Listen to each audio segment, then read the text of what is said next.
呢次去鎌倉發現咗超正嘅酒店啊！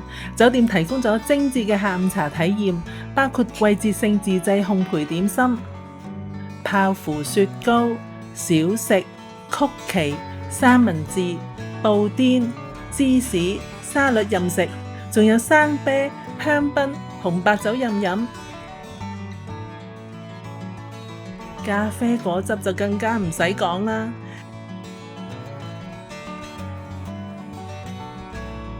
最頂癮嘅係仲有埋湯飲啊！呢個湯仲要係真心好味㗎。每日下晝4點到夜晚8點半就免費提供。休息室設計優雅，非常適合同朋友喺度吹水，享受精緻嘅點心。如果你要送走小食，呢個就要自己另外俾錢啦。早餐方面提供 farm to table 嘅料理，頭盤精緻，仲有洋蔥湯果汁。你仲可以揀一款自己鍾意嘅法式薄餅做主菜。我揀咗煙肉芝士雞蛋白飯魚做嘅薄餅，你睇佢撒幾多芝士俾我？跟住仲有咖喱飯、千層蛋糕、咖啡做結尾啊！酒店離鎌倉大佛同埋長谷寺超近，食到咁飽，散步過嚟就啱晒啦。大佛對面有間鎌倉音樂盒堂，佢同小津嗰間係同集團嘅，佢設有工作坊俾遊客自己揀零件做音樂 ，DIY 製作屬於自己嘅音樂盒。跟住仲可以去埋長谷寺，我冇喺長谷寺度影片，只係影咗相，咁就用呢啲相用 AI 整條片俾大家欣賞下啦。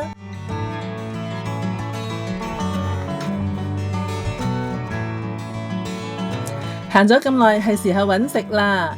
今次要介紹嘅喺酒店隔離神級蕎麥麵店松原庵。呢個玉子燒同炸牛膀大家必試，再加埋手打蕎麥麵，簡直就係鎌倉嘅高質旅遊體驗啊！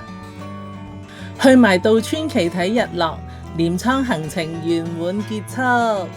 入住呢間 V-Base 酒店絕對係吃貨首選，包餐包大浴場。CP 值高到你想住多晚啊！今次我哋入住120號房，入房左手邊係洗手間、浴室，房間寬敞闊落，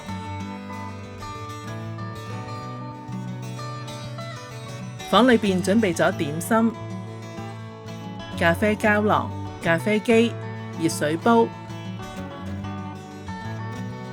樽裝水同埋 L'Occitane 嘅潔面用品。酒店 B1 有大浴場，房間裏邊有睡衣預備俾你着落大浴場。今日介紹呢一間 V-Base 酒店，性價比極高，交通亦相當便利，鄰近江之島電鐵由比濱站，步行3分鐘就到啦。話時話，大家覺得鎌倉呢間 V-Base 早餐吸引啲啊，定係松原庵嘅蕎麥麵正啲啊？留言話俾我知啊！如果你都鍾意呢一類食住玩嘅攻略，記得訂閱支持下，我會分享更加多隱世好嘢。